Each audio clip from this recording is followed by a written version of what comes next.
Welcome to the Diary of Dating Over 50 with Tanya R. Lewis, the hottest dating show on social media, hosted by the sassiest model of them all, Tanya R. Lewis. Are you 50 and single, dating or waiting to mingle? Be a guest on the Diary of Dating Over 50 with your host, Tanya R. Lewis.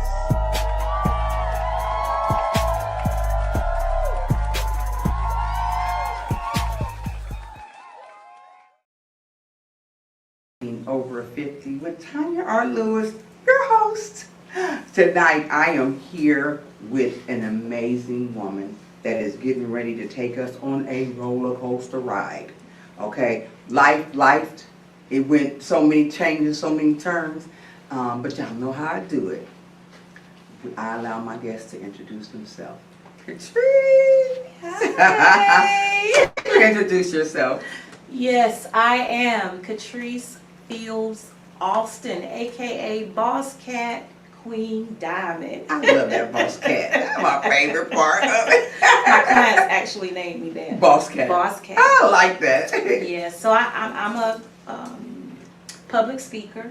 I'm a four-time bestseller author. I'm also a CEO of a for-profit and non-profit company. Wow. I have I'm a film director as well, so I am filming as well. So there's a lot of different things that I can wear a name. lot of I don't wanna hats, keep- y'all. I wear a lot of hats. I can't go on and on about it. But Well, we're those going are to some dig of in the deep. things. We get ready to dig in deep and find out some things. Okay, so can you share your journey with us from what were you like as a child? And how was your upbringing? Wow, that's funny you asked that. So I was born in Newark, New Jersey, and my mother was murdered when I was 4 years old. And of course, my father had never been in my life, so my grandparents at the time were separated. So they came back together to raise me and my brother. So I'm the oldest, and he is a year younger than me. And so they moved us from New Jersey to North Carolina eventually. So I'm a city girl and a country girl. Got a I little got bit of both both, worlds. I yeah. got both worlds. But yes, and so I talk about in my book about my upbringing. And you go through a lot of trauma Yes. growing up, and a lot of things that happen with my family, where I've seen nothing but a lot of fighting, going on, survival going on. And so, but I also seen togetherness, inside of my family as well, and helping others. That's how I was raised. And so sacrifice is another thing that I seen of love. Sometimes we don't know what love looks like. Especially back then. Back then. Yeah. Can you tell me one thing? Because it's gripping my heart. How was your mother killed? Her boyfriend killed her. They were in my grandfather's bar. He owned a bar in New Jersey. And they were playing pool, and he went in the bathroom. He had smoked some drugs, and when he came out spiraling, shooting. People were running. And of course, my mother was a very strong woman, and she wasn't running. So she was standing there, and the bullet got caught in her chest. Wow. So you say it might have been, his drugs might have been... It could have been part of the problem. As I become older, I found out more because I wanted to know about who he was. I remember him as a child, but I wanted to know who he was. I didn't know who he was. He was there. He was present, but I didn't know what type of man he was. And I found out later that he had been heavily on drugs. Okay. So it could have been a psychotic... It could have been a just kicked psychotic in. moment that kicked in. Nevertheless, he did But something. he did some something damage. that he shouldn't have done. Yeah. Okay. So moving back. Okay, so y'all moved to North Carolina. You were the oldest out of you and your brother. Yes. Your grandparents were your parents. Yes. Did y'all call them mommy and daddy? We or? did. Okay. We okay. did. My brother did not know that they were not our parents Right. Okay. until after they passed away, and I explained it to him. Mhm. And that gave him a meltdown, which caused him to turn to drugs. And so that's a whole nother story. Yeah. But Yeah, I've been through it clean all- for 15 years, so I know the story. I have a story of that too. Yeah. So. Yeah, I Yeah. was actually going to crack houses looking for my brother in North Carolina, just trying to find him and get him back. You know, and he's doing great now. He's doing great. We so- do recover. Yes. Brother, we do recover. Okay. Yes, absolutely. Okay. Yes. So take us through that childhood well, you were kind of probably a teenager at this point of your life, growing up in North Carolina. Yes, I was a teenager, and whew, so of course, when you go through a lot of trauma, and feeling like you're nothing, because in my mind I was thinking, I don't want to die like my mother did, you know, and That haunted you. huh? and it haunted me because people would see me and say, "Oh, you look just like your mother. She's Ooh. just a little lighter than you, but you look just like her. You even walk like her. Oh, you have a mole like her." Oh my. It traumatized me so much so that I had the mole removed when I became 18 years old. Was it on your face? It was on my neck, Wow. and I wanted it removed because in my mind, I feared that when I became 23 years old, I was going to die just like her. Wow. And That's a lot to carry. It's a lot to carry, and feeling like you're not loved was another area. So I tried to find love in all the wrong places. Why did you feel like you weren't loved? Because your grandparents took you guys in. I felt like I wasn't loved because I didn't realize I was until I became an adult. But as a child, I did not feel loved because they got rid of every picture of my mother. So they had no pictures of her. They didn't want to talk about her. My grandparents slept in separate rooms. My grandmother wasn't the type of woman that will do hugs or say I love you. Yeah, I remember my grandmother. Things like that. And my grandfather, he used to remind me of Fred Sanford so much. And so he would let me and my brother lay on the bed with him and lay our head on him, you know, things like that. But nobody said, I love you. That was big back in our day. Mhm. They did not say that. And so I had a cousin who introduced church to my grandmother. And so what she did was she took us to church.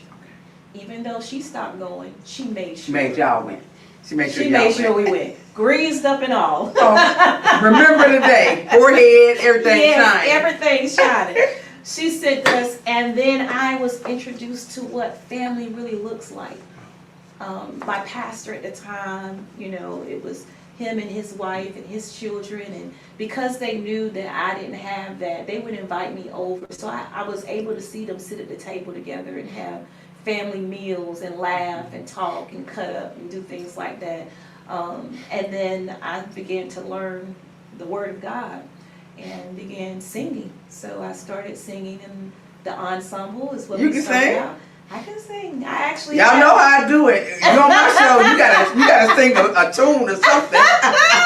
See there? Oh yeah. You Oh, gotta my sing or you goodness. gotta hit something. It I can gotta be a hit one-liner. something. A one-liner. Yes. Well, I sing and I rap. So I have 4 songs that's been released this year, actually. Oh wow. Okay, yeah. We need a song. We need a line from you. I did a song with my husband, and it's called "We Got Us." Okay. And it We got us, y'all. not perfect every day, but our love won't fade away. Hold me in your arms, baby. You're my lucky charm. A smile on your face, make everything okay. I thank God for you every day. The way we see each other, looking through our eyes, and the chemistry we have, it's no surprise. When I scream and yell, I need to be held. Feel what I say, hear what I share, understand the plan when we talk and trust. Believe me when I say, Yes. baby, we got us. Our past a memory, what we don't want to be. I want to see forever. I'm talking you and me. What we have is special. We got people watching. They may not admit it, but some people mock it. Everything we do and everything we say, and I pray this love never goes away. That's a little rap part. All right, hubby, you hear that? She Because if you say you can sing or you got it right, I want to hear it. And my audience want to hear it. Yeah. You know, and you oblige us. That's a true entertainer. When you can just hit it. Hit it. Okay? So you said one thing. You said you was looking for love in all the wrong places. Or all the wrong faces. In all the wrong faces. Yeah. So we passed the teenage stage. You going to church. Okay. So now we're getting ready to go into our adulthood. Ooh. How did you have these? Because I know you dealt with domestic violence yourself. Mhm. Yeah. Take us down that road. Actually, let's go back to high school, Okay. which was my first experience of being raped. With someone that I trusted, that was my friend. We kind of grew up together. We were in the same classroom, and we went to a ball game. Me, him, and his cousin. His cousin liked me, and so we went to a ball game and had a great time. I trusted him. I mean, this is someone What that we rapists do. laugh, cut up, have a good time. We in class, let me see what's on your paper, you know, type of thing. Yes. And I never imagined that he would do that. And so, as we were coming back, his cousin that liked me, his house was before my home. And so he said, well, do you want me to ride with you, you know, to your home? And I said, oh, no, I'm good. You know, this is Chris. That's your boy. It's my boy. It's Right. my homie. Yes. You know, and so when we get ready to leave, after dropping him off, there's this road, and it was called Wildcat Road. And so he began to go the opposite direction. Not going towards Not your going house. towards my house. Mhm. So I said, where are you going? He said, oh, I got to go down here real quick. Me still being naive, Your boy. my boy, I'm not thinking anything wrong, takes me down this dark road. It was some houses a little further up. If you keep going back, it's nothing back there but darkness. And so I said, why are we back here? He said, because you're going to give me some. Give you some of what? And he parked the car, and I said, I'm not doing anything. I can't even believe you're doing it. You're supposed to be my friend. Why would you do that to me? And so he didn't want to hear nothing I had to say. He said, either you're going to give it to me, or you're going to be walking from out here. I said, well, I'm going to be walking from out here. But no, that's when he began to grab me, tear my clothes off, like we were fighting, wrestling. He was much taller, much wider than me, and he raped me.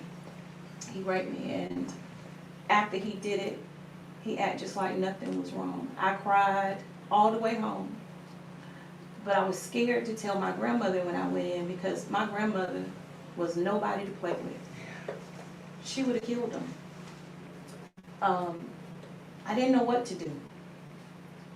When I got home, I hurried up, went to the bathroom, and I literally, you know, you see stuff on TV like that, you never think it's going to happen to you.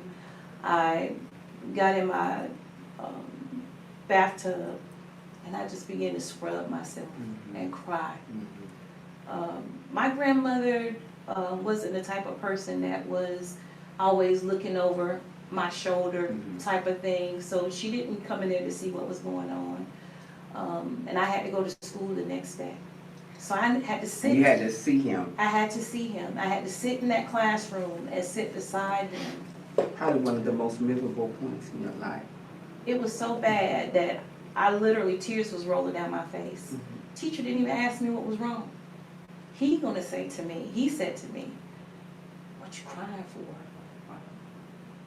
Nobody knows about rape unless it has been done to you. Exactly. And that's an experience that I've been through, and It's horrific. it consumes your brain. It does. Consumes You your, can't your stop emotion. thinking about it. It Over just and keeps over going in your and mind over. over and over again. And then you think growing up that you forgot about it and you hadn't.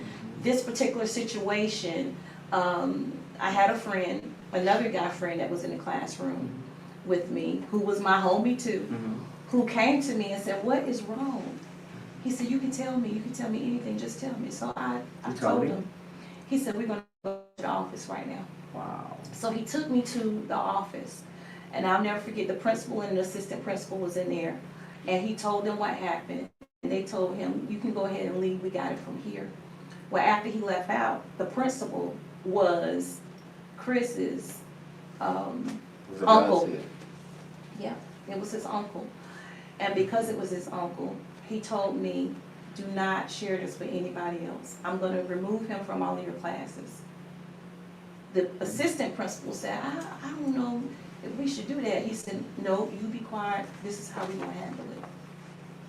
Did the assistant principal want to tell the police? He wanted to, but the principal told him no. He said, we're going to handle this situation. I'm going to talk to you once she leaves. He said, but we're going to take him out of all of your classes. And they did. I didn't see him anymore until years later after I was an adult. And I moved to Raleigh, North Carolina. And I'll never forget, it was me. It's so ironic how things happen. Sometimes when God has an assignment over your life, there's some things that He will allow you to experience, and there's some things He'll allow to come back full circle for you. And so I was an adult, I was in my 20s, and I was in Raleigh, North Carolina, and both my cousins were living with me at the time. And one of my cousins had a guy friend to come over, and my ex at the time was there. And so we were all laughing, having a good time. Her friend contacted someone and said, hey, cuz, he said, can you come over? He said, I'm in town. He was like, oh yeah, I'll come over. I had no idea it was him. It was him. So when he came and he was knocking at the door, I opened the door. When I opened the door and seen him standing I there, can imagine. I lost it. You think you've gotten over something.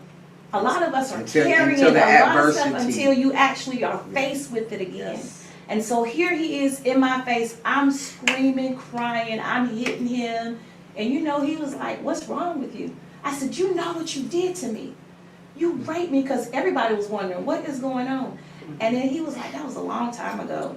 I bet you it felt amazing to be able to say it out of your mouth to the person who did it to you. You raped me. Yeah. And I was able to get it all out that day. And his cousin that was there, friend, cousin, whatever they were, he was like, oh my God, I didn't know. I would have never asked him to come over here if I'd known that. No, he needed to come over. And he took him out. And my ex went out there with them. And I don't know all that they said to him. I didn't even ask. I didn't even care. I was able to release everything that I had held in. And so eventually, as time went on, I found out later my cousin had called me, told me that he was arrested, that he had gotten on drugs, had tied up his wife and his child. He took that mentality right on with him into adulthood. Yep, and he was driving, killed a state trooper, and he's in prison right now to this day.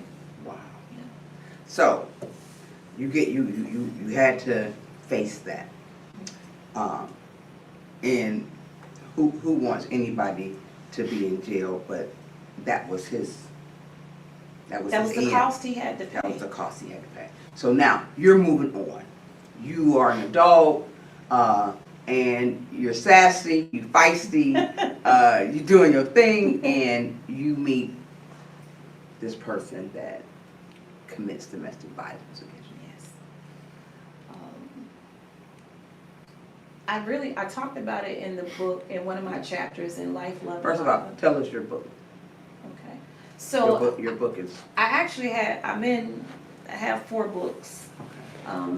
2 of them were a collaboration. The first book I ever wrote in my chapter was Declaring to Win the Fight. That's on Amazon. All of them are on Amazon. Okay. At that particular time, my name was Catrice Davis. Okay. And that's when I experienced domestic violence. And then I did another collaboration called Life, Love, and Lockup. And I talk about my healing had started going on at that particular time. And I was able to be transparent about the domestic violence that I experienced in my chapter in Life, Love, and Lockup. And then I remarried after going through all of that domestic violence, which I'm gonna go back towards that. Yes, because it's a month this is the month with awareness for it. So Yes. yes. And so me and him did a book called Beyond the Sale. And that talks about branding, marketing, Okay. real estate, just different things in that particular book. And then also Her Strength Came. That's the book. That's the one that's out right now. That's the one That's the that's cute out book. right It's now. got her experience. That's her strength experience. Her yes. strength was built off of the traumas, the deceptions. All the stuff. Oh my God, the depressions, everything that I went through, people that were in my life that have crossed my path, things that they've been through. Of course, I had to change their names. Yes. But me, I put the information about myself, you know I'm talking about me, because I'm letting you know Yeah. that I'm talking about me. And so it's just interesting because, believe it or not, I even went to prison at one point. Her little cute self went to prison. I y'all. did. I did for something that I did not do, but because I was a part Of it. of it, Association. association will get you locked up, you know. And then unfortunately, it was a family member who didn't speak up to tell the truth. How long were you in prison? I was in there for 3 months. Okay. Yeah, wasn't long. But God it was just definitely tapped you on your experience. hand a He little tapped bit. me. He just gave me a little experience so Yeah, that so you I can could put be it in able a to book. help. Exactly. So I can And help help others somebody, yeah. because it's been expunged off my record. It's been Yeah. sealed. Okay. That's a whole nother miracle. Listen, I got a series of books I know I need to write, Yeah. and stories and movies Yeah. because so much has happened. People would be blown away. I can't tell it all, Yeah. but Well, let's go back to the relationship with the domestic violence. with the domestic violence. Yeah. Whew. So in that relationship, if you ever experience being loved and tormented at the same time, that was me. You're so happy at one point, and you want to stay with this person. Yes. You want to make this beautiful relationship, and then later on that evening, he popping you upside your head Oh my goodness. or accusing you. He opened up a side of me that I had shut down. That fun side of me. I had become so serious all the time, and but he opened up that fun side of me. We were hanging out. It was like a Bonnie Clyde situation, and you know, I began to do different things that I had not done before, and so he would extremely pamper me.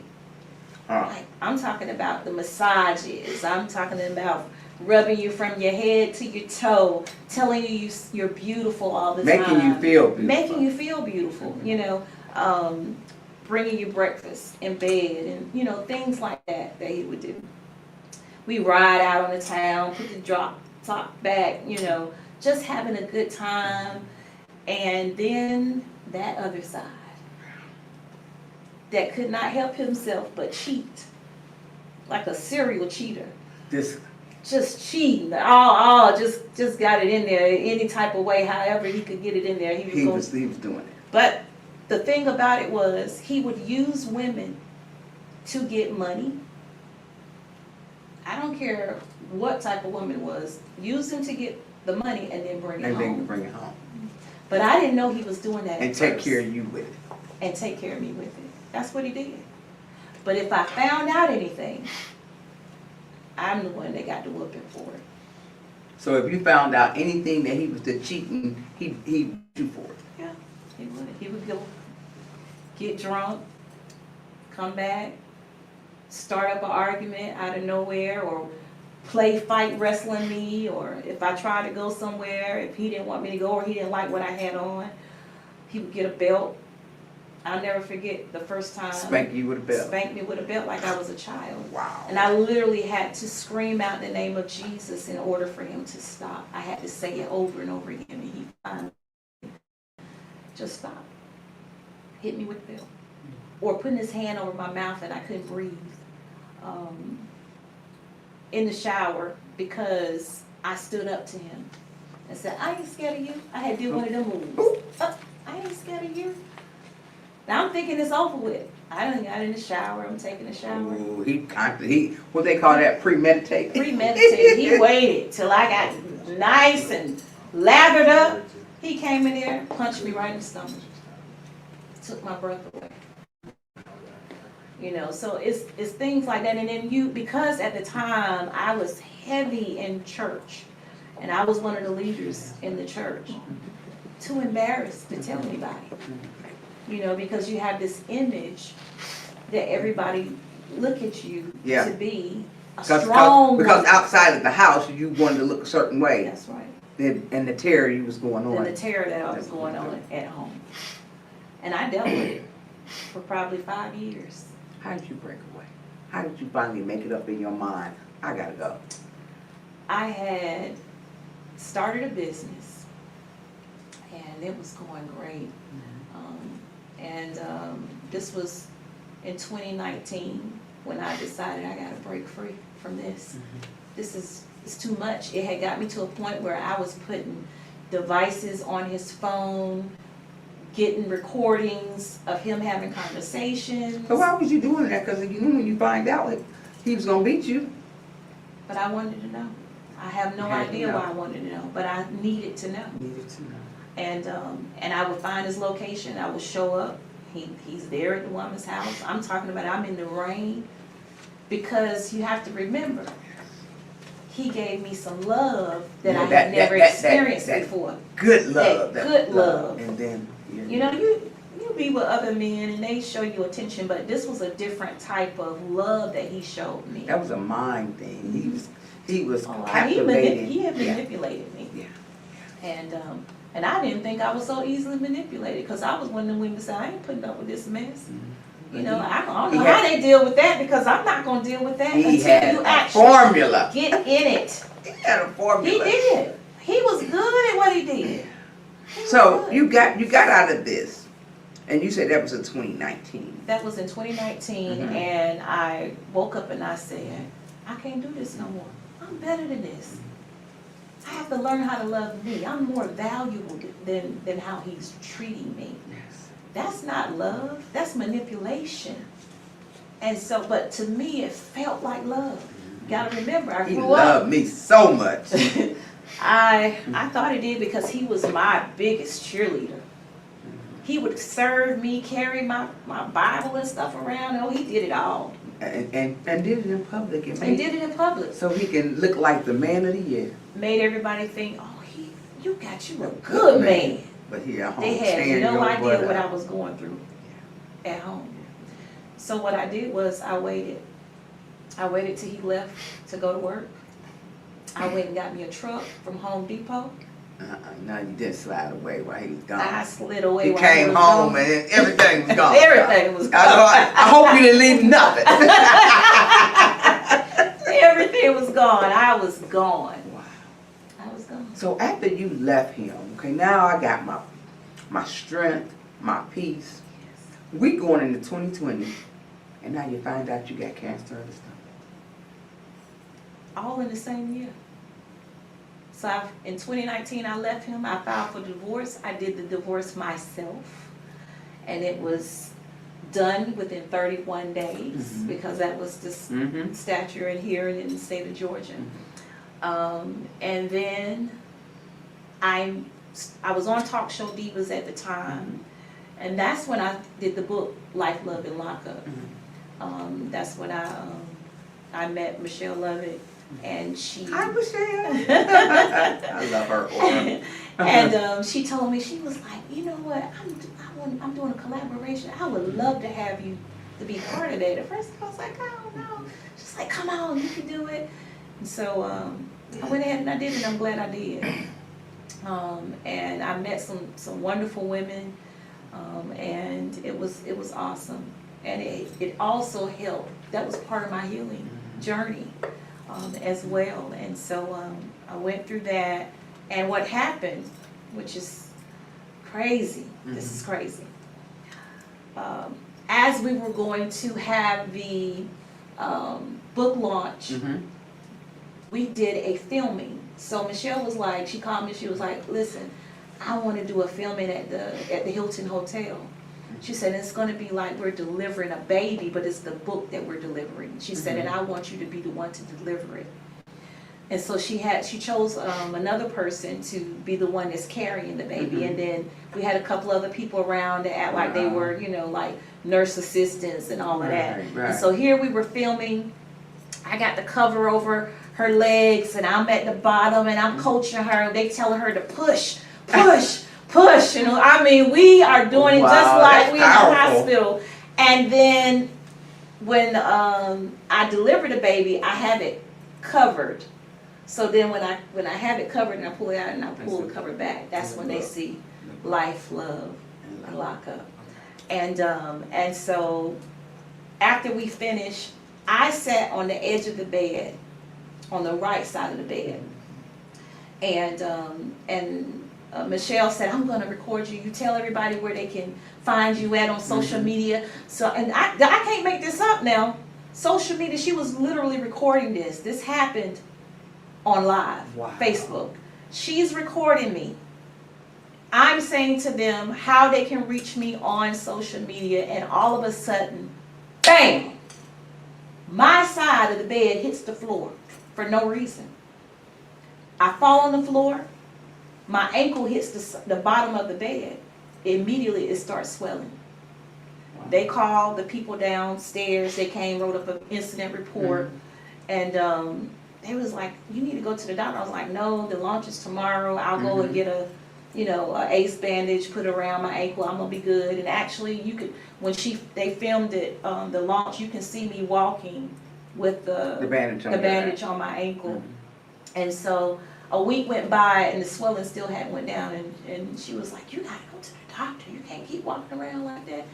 I was like, well, you thought it was gonna go down. I thought it was gonna go down. Yeah. And so I went to the doctor. And when I got there, my blood pressure was so low that they said something's wrong. So they made me lay down. They took my blood pressure again and said, no, it's still too low. They made me stand up. I stood up. It was still too low. They said, no, we need you to get some blood drawn. Now I went in for my ankle. And they drawing blood. And they drawing blood because my blood pressure was too low. You know, they do the normal vital signs when you come in there. And so I go to get my blood taken. Test results come back. My blood is too low. They said, you need to get an endoscopy. They need to find out what's going on. We need to find out what's going on. An endoscopy and a colonoscopy. Yes. So I prepared to get that done. Did they keep you in the hospital at this point? No. Oh, They still let me go home. Okay. They still let me go home. They scheduled me to get the endoscopy done. I did the endoscopy and then they told me they seen something. So they wanted to do more testing and do a biopsy. Did the biopsy, and I received a phone call on a Friday. My children happened to be at home. Two of my daughters and my son. My other son wasn't there. I have 4 children, and so my son was there from college. He was going to Georgia State University, so he wasn't too far from the college, and so he came by, and my other 2 daughters came by to visit me. They happened to be there when I got the phone call. But God. Nobody but God. So they telling me that I have cancer. They didn't go into details. They said you have cancer in your stomach. You're gonna get a phone call on next week. This on a Friday evening. Now you gotta go the whole weekend. Gotta go the whole wondering weekend. what's going on.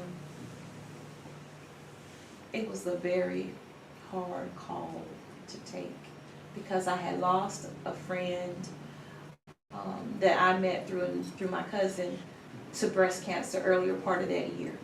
I had another friend who just went through breast cancer, and here I am. You're telling me that I have stomach cancer. I'm thinking stomach cancer. And I heard people prostate cancer, Right. All kinds of cancer, but well, how do I have cancer? how do I have stomach How? cancer?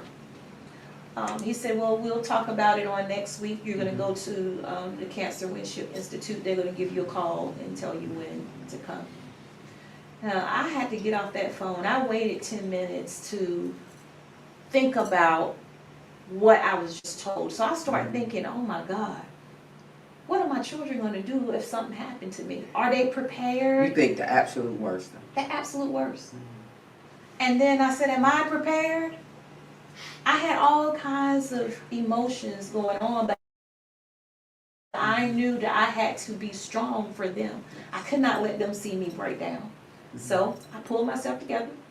I went out there like I was Superwoman. Here we go. That black girl magic about to take over. Yes, I went out there like I was Superwoman, and I told them, listen, I need to have a talk with y'all. And I shared with them what they said. And of course, they broke down. And I always, you know, I have this one daughter who's Miss Drama Queen. I have one of those too.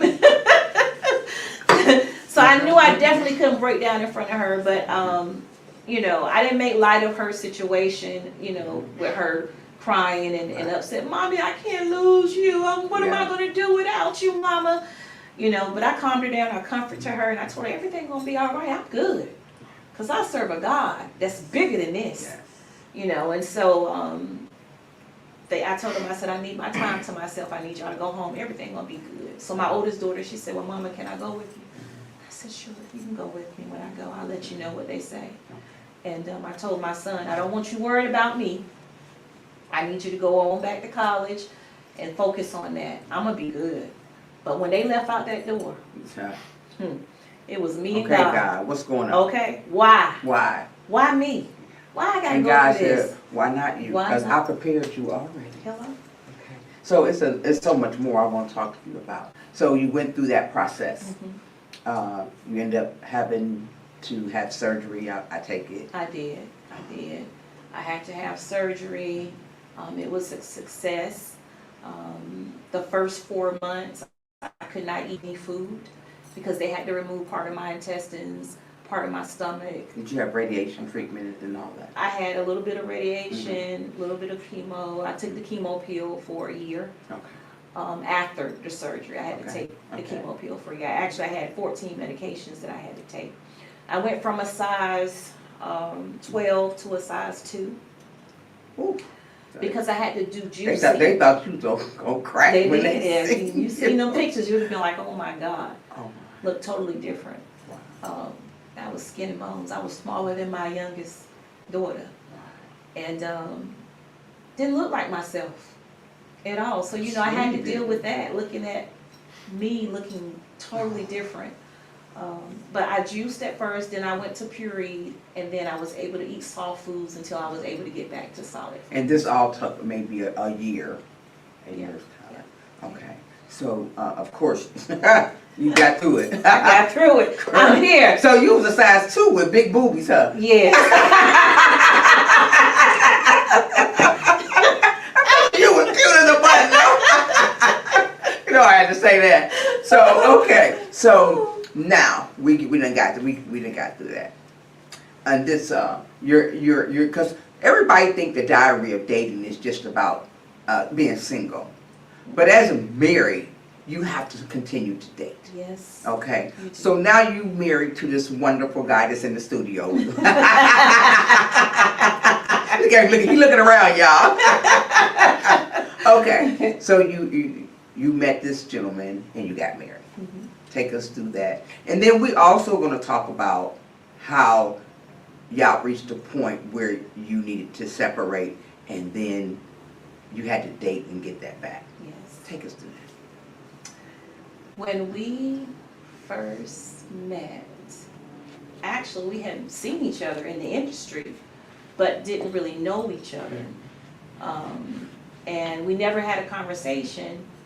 He had a birthday party. This was probably like in 2017. And I happened to come to the birthday party because my ex had a old school car and he was trying to do a video shoot, but that didn't work out. So we never had a conversation. But when I crashed his birthday party, because it was a public party, Yeah, you crashed up in there, huh? that's when I had started, you know, my makeup business, and he allowed me to share about my makeup business. But I didn't see him anymore for some years, a couple of years. Oh, so y'all seen each other a couple different, A y'all couple was in each different other's times. company a couple different times. Yeah, Okay. and then I seen him again in 2019 when I was going through. He was hosting ATL's Hottest, and at that time, I was single, Mm-hmm. and He was hosting, I won Ms. ATL's Hottest Awards. Mhm. That year, I also won Ms. ATL's Hottest Makeup Artist as well. So I won those 2 awards. He was the one that presented me the awards. Oh, my boo. And during that time, I never had a conversation with him then either. Wow. It wasn't until 2021 when he was going through a divorce at the time, and a couple of friends had introduced us, Mhm. and we had some conversation, and then his divorce was finalized, and we were inboxing each other at first. They were sliding at each other's Well, no DMs. phone numbers exchanged yet. We won't want to exchange no numbers. We were inboxing each other. And then it turned into a music battle. He loved music. I love music. So then we started talking to each other through the music.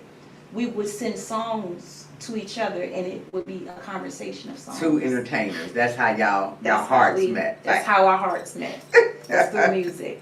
Wow. And it was amazing because I never had a music conversation with someone. We were like dating virtually, you know. And So you was in North Carolina? And he no, I was here? in Georgia. You was We in both Georgia? were in Georgia. Mm-hmm. And y'all was going back and forth like that? Back and forth in Georgia, Okay. virtually. Okay. Won't know coming over yet. Won't know Okay. exchanging phone numbers. Well, eventually he came over. Eventually, he came over. He came over. He came over, and I cooked him dinner, and we had a chemistry. Okay. So then y'all decided to get married. Yeah, we decided to get married. Okay. We were in Tennessee, and it was amazing. We had an awesome time together, building, doing vision boards together, all of that. Okay. So So we got to be getting together, okay, because I need to talk about aviation. I need to save some time for that. that's how But- I ended up getting into aviation. But Was through when him. we went to Tennessee. Okay. So y'all got this romance going. Mhm. It's hot and heavy, and y'all married, because a lot of married couples go through this, and your testimony can help them. You know what I'm saying? So when did it like this? Start falling apart. He was diagnosed with diabetes, and before we married, right before we got married, we was literally getting married, and I had found out something Mhm. that he had betrayed me Mhm. while we were dating in our early stages, Mhm. but I didn't find out till later. So now I'm in love. Yeah. And I moved forward with it. Mhm. We went through counseling, and then everything was good. But then it's- But you said that was when y'all was dating, Mhm. and you found out once y'all got married. right before we got Right married. before you got married. I found out right before we got married. Okay. But you. I could have called it off, Yeah. but I didn't call it off. We had a conversation about it, Mhm. and then we went through some counseling, Mhm. and we moved forward. Okay. Okay. We moved forward. Okay. But then things started happening, health-wise. Yeah, health can definitely tear you apart. Yes. Health-wise, he got hurt on the job, and the diabetes didn't make it any better. Mhm. It was getting worse. His numbers were uncontrollable. Mhm. And everything was on me at this point because he couldn't work. He became very depressed. When you're diabetic, and your numbers are uncontrollable, you can't do much You can't. You until cannot. they get that under Until they control. can get it under control. Yeah. It takes you through a lot. I did not Mhm, understand how diabetes is something It's serious. serious. I'm on right now. They call mine control. I don't have to take anything for it because of I've been the same way for the last couple years, and that scared me because I've watched people get amputations from it. Me too. You know, people die from it. My You know, grandfather died Yeah. from it. so at this point he's depressed. You like carrying the load, Carrying and the you, load. and you like and I'm like, this is unreal. retreat to each other's corners. I talk about caregivers. People don't understand how being a caregiver can be very heavy. And sometimes you want to run, Yes. but you know you can't. Yes. You gotta stay here. You gotta, because Especially it could when be it's you. with your husband. Right. It could be you. Because you took The those tables vows. could be turned. Yeah. And the tables were turned Mm-hmm. during the marriage. So he's going through the diabetes. He's depressed. He's in a deep depression because now he can't do all the things he used to do. Mm-hmm. And neuropathy setting in. And then I go through getting hit by an 18-wheeler. Ooh. Then that happened in November. Then by December, because it messed up my tooth when I got hit with 18-wheeler, the dentist had left a tooth deep down in my gum I didn't know was there, so I was in a lot of pain. We And you finally know had to why. go to emergency surgery. One of the dentists finally realized what it was. Had to go somewhere else. Mm-hmm. Then in January, me and him decide we're gonna go to the gym. We at the gym, we working out, we sweating, get ready to leave the gym. I said, something wrong with my eyes. They were irritated. He takes me to the hospital because it wouldn't go away, it was bad. Mm-hmm. So he takes me to the hospital. They give me a syringe with saline solution, Mm-hmm. but they gave me the wrong saline solution. It had salt in it. Oh my gosh. They tell me to put it in my eyes now. The cool water made it feel good. So I did it all night. Mhm. When I woke up that morning, I was blind. I could not see. Wow. He got on the phone and he contacted an ophthalmologist, a specialist, and they said, bring her in. And I got there. Oh my God. I had no corneas. None. Oh my. They were completely gone. The lady told me, you are legally blind. They said, we have never seen anything like this in our life, ever. And so they put this stuff in my eyes. My eyes were like a Hulk Hogan. Like they was the Green. or like Michael Jackson. Ooh, they were. Wow. Yes, it was bad. I had to go there every single day. It was $200 a day for co-payment to go in there, and I had to go in there every single day. They had me bandage up. I probably got my sight back after a couple of months. But So both of y'all now out of work. now both of us out of Sitting work, at home. sitting at home. But me, Mm-hmm. I said, well, these bills got to be paid. So I told the people What's on your my job. look? What's your blind ass? Okay. Look, I couldn't see, but I could hear and I could talk. And I told them, I said, and I was in aviation then, okay? Okay. So I told them, I said, listen, I know I can't see Mm-hmm. and I can't talk, but I'm gonna have my husband to go through my emails for me Mm-hmm. and send whatever needs to be sent. But any type of counseling y'all need, consulting y'all need, you can talk to me. Okay. And that's what they did. Okay. They literally would call me, so I was working blind. Wow. So how did y'all get back? Let's speed this up. How did y'all get back to dating and falling back in love and? So with all of that drama going on, getting through that, I got my sight back, and after we moved away from Tennessee, now the tension is already Also, bad. y'all lived in Tennessee. We for a lived in minute. Tennessee Okay. during that time. I like Tennessee. Yeah.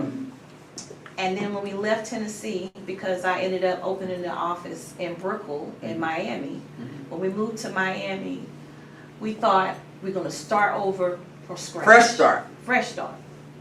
He had got a job, got on that job, and when they were walking off the truck to put some appliances, they had put some appliances on the truck, they were walking back across the ramp. The driver just drives off, and he is walking across the ramp, falls with a split, his legs in a split. Now he done hurt himself all over again. Which, having a lot of pain, when you're diabetic, you don't heal as easily. No, you do not. And it caused him to go into a deeper depression again. Now I'm right back at it again with the load by myself. And you all know Miami is very expensive. Very. Yes. And so he shut down. And because he shut down, I shut down. So now here we are, both shut down, instead of us taking the time to communicate, to share how we feel. Where you are. Look, baby, I'm trying to get out of this funk. It won't let me. So I need you to be patient with me. Seconds at a time. You know, da da da da. But that don't show up when you in the midst of it. And then telling your friends and your family only made it worse. Leave him. Yes. Leave her. That's it. You ain't got to be with her. You ain't got to be with him. Yeah. You know, and when you get all of that in your ears and you frustrated, you're tired, you're dealing with sickness and all kinds of stuff. Yeah. You know, I had my own health issues too. Because I have to take a pill every day for the rest of my life because I have hypothyroidism. And a lot of people don't know about that. Yeah, absolutely. But we dealing with all of that. My eyes still hadn't completely healed yet because the film hadn't healed across my eyes. But I could still see. We just, you know, I said, I can't do this. I can't do it. And so he left and he went back to his hometown. We were apart and then we began to have conversation. We decided, let's try some counseling. And people think counseling is for the weak, but counseling is to save your marriage or life, you know, and so on. It is. Yeah. But the problem was we couldn't do it alone without counseling. Yeah. And so what happened was we flared up again and we separated again. But this last time is forever. Because we put God in it this time. We made God the foundation. That was what was missing. That's what was missing. Yeah. Before he came back home, we started doing Bible study together, just me and him, every week. He started sending me prayers every morning when I wake up. There were prayers. So y'all was like in the early dating stages. We were in the early dating like, stages. oh, my boo just sent me a verse. Yes. So we started dating all over again. Yeah. You know. Y'all put that fire back, ignited that fire. But what we had to do before we could start really dating, we had to talk about the hard issues. The hard part. We had to talk about things we did not want to talk about because we could not allow that to come back in. We couldn't carry that baggage and move forward. Yeah. You can't. Yeah. When I was married to one of my husbands, I've been married twice, but we went to counseling and the counselor told us if it's over there in that pile, you are not allowed to pick it up. You know, and then you have to also be able to understand, okay, because you feel a certain kind of way, a person, your spouse cannot devalue it. Might not make it right or wrong, but if I feel this way, what you said made me feel this way, doesn't mean that I'm right or wrong. I'm telling you how it made me feel. Absolutely. Okay, honey, I understand how that made you feel. We don't have to go back on about it. We ain't got to say who was right and who was wrong, but you got to understand that made me feel some type of way. Okay? Effective communication. That's effective communication. Because communicating does not mean it's effective. Okay. You have to be able to hear and understand what I'm saying. This is how you made me feel. Yeah. It may not necessarily be what you felt like you've done. But this is how I felt. So accept how I felt. Yeah. And what can we do to make sure I don't feel that way anymore? Right. And that's what you have to look at. Yes. The solution. Get into the solution, not the issue. I was feeling. Yes. This ain't about whether you were right or wrong. This is how I felt. This is how I felt. Yeah. So how can we make this better? Yes. And I can't expect you to know what I need and what I want, and I don't tell you. So let me say this. We do that. We think they're supposed to know what I want. They're supposed to know this already. So you would tell someone out there, just because your marriage was in danger, don't mean it has to end. That's It's absolutely work right. It's hard work. Yes, it is. Absolutely. But you have to want But it. I'd rather have that hard work with you. I'd rather have that hard work with you than without you. You have to make the decision. Do I want you or do I not want you? How bad do I want you? How bad do I want this marriage? Yes. How bad do I want you? Yes. So guys, the Diary of Dating ain't just for the people that are single. It's because you gotta date when you You marry. have to date when you married. Yeah. You can, because it's easy to get comfortable. Yes. And we feel like I ain't got to do all that no more. Yeah. Yes, you do. Still gotta get up, be cute, You gotta smell be cute, good, smell look good. good. Mhm. Okay. So now let me get to this aviation part, y'all, because I Okay. cannot end this interview without this part. Explain to my viewers, because you're a black woman. Okay. So I'm a flight attendant, and it's different when, like, I have a friend that's a flight attendant. I've interviewed her on my show. She about this tall. She come out and she'll stand next to me, and when they going out, and the folks be like, "Oh, you the one land this airplane? You did that?" And the white people be like, you know, and this black lady was 83 years old. She said, "I didn't think I would ever see a black pilot, female." And she went up and hugged her. Matter of fact, I took a picture of them together. But tell me, how did you get in this industry? And I need the quick version. The quick version. Real quick. Sorry, because I can sit here and talk to her all day. Okay, real quick. I was in Tennessee because I had a contract with the Memphis Grizzlies at the time, and I was in their HR department. Okay. I was on LinkedIn. Okay. Believe it or not, people look for you on LinkedIn. They do. Do not They do. sleep on LinkedIn. Yes. Okay? So these people from Hong Kong contacted me on LinkedIn. And I thought, this must be a A joke. scam. Yeah, I did. Because there was a lot of scamming going on. Mm-hmm. So I'm thinking, oh, this is crazy. And they wanted to have an interview with me at nighttime. Because it's different time Because it's zones. different time zones. I wasn't thinking about that. I just said, somebody playing games. But I said, so I told my husband, I said, do you know somebody called me talking about having an interview with somebody from Hong Kong? He said, well, just see what happened. So I did. And that was the beginning of me with aviation. They said they had not had anyone in their human resources department in 8 months. And they needed somebody. And you had to learn a lot about aviation at this I had point. to learn a lot about aviation because I had never been in the aviation world. Mm-hmm. And so I interviewed with them, and they said, we want you. I came in cleaning everything up. Cleaning everything Black up. girl magic. Okay. And because I was a black female, you know how it is in the industry. Oh.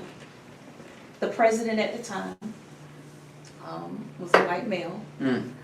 And he was compatible. Who is she to tell me what to do? Ooh, it was something.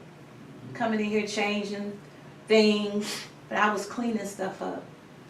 And it became a battle between the two of us. Mm-hmm.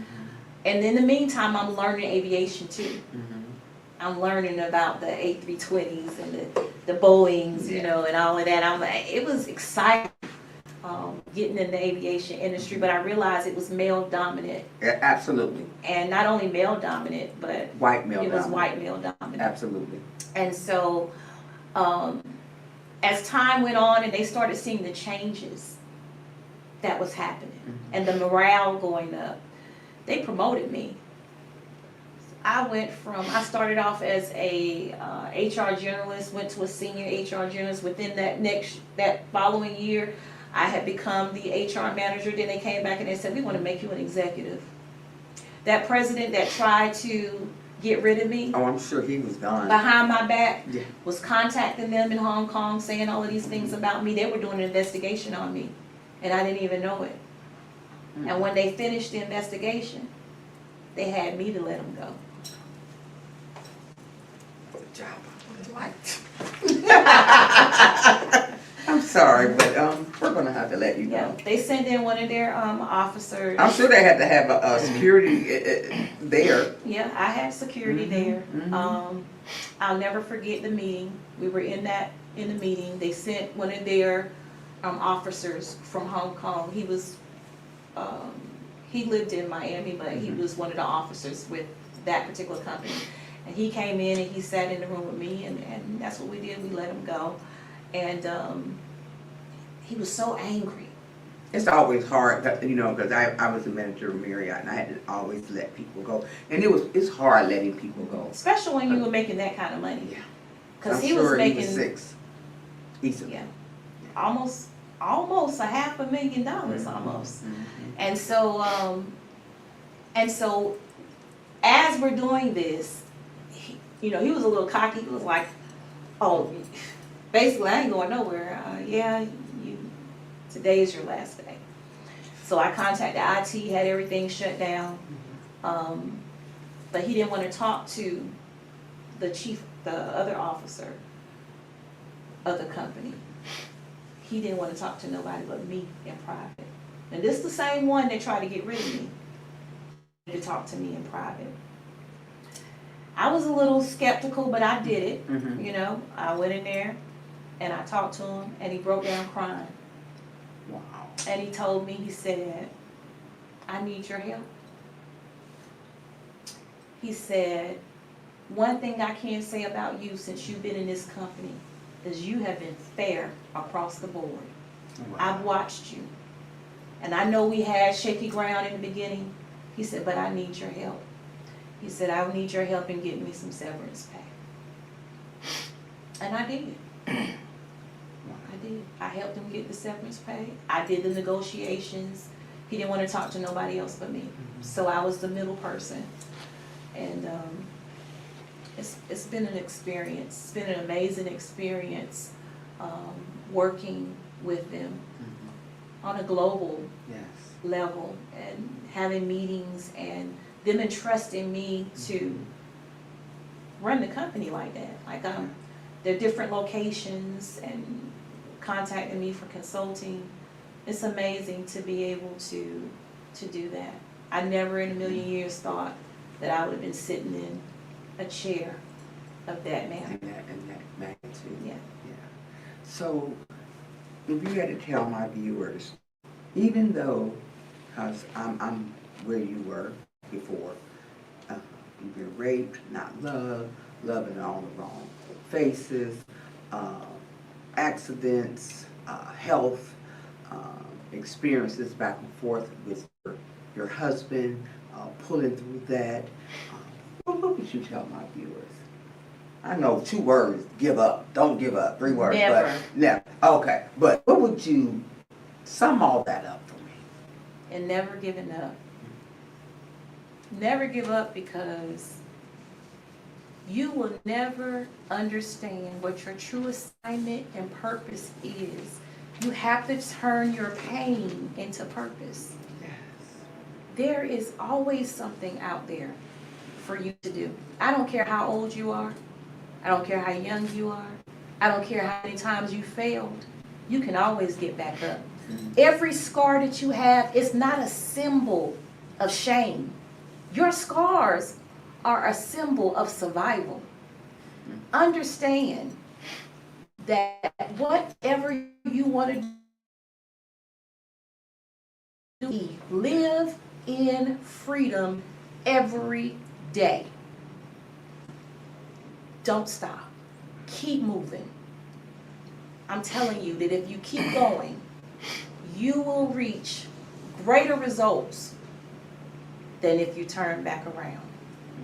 So move forward. Don't look backwards. Because if you look backwards, you're going to run into something. But if you look forward, you can see everything that's ahead of you. You can see everything that's on the side of you.